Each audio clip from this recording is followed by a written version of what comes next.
เราได้เจอท่านรองแล้วกันเนี่ยโอ้โห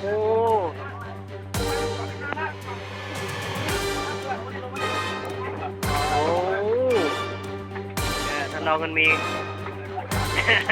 โอ้ที่หลังดังกว่าด้วยงานนี้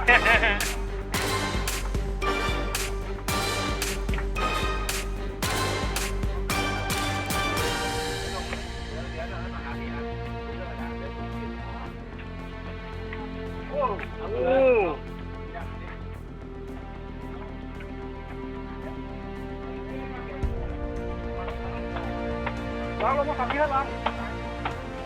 จะติดเชือกเปล่าเอาไปขวาแล้วไปขวาแล้วตามมาเนี่ยเลยมาแล้วมาแล้วนี่กันตัวนี้ตัวนี้เฮ้ยไก่ตัวนี้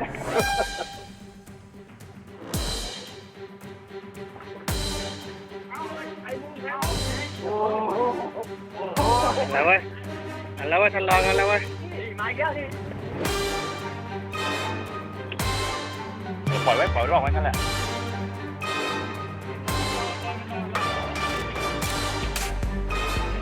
เข่า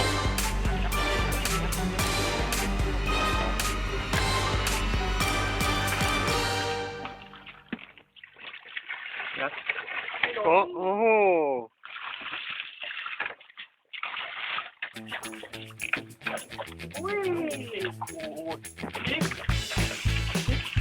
เอาไม่หน่อยที่โดนสายโอ้ติดปากมัน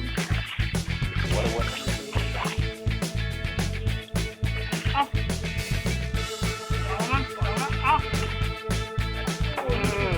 เดินรถคันครับในรถ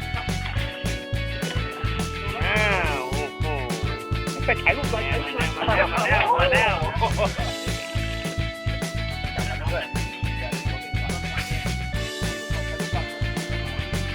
เป็นนะครับ เดี๋ยวไม่เป็นหลักฐานอันนี้ท่านรองถ่ายรูปไว้เป็นหลักฐานนะครับตัวนี้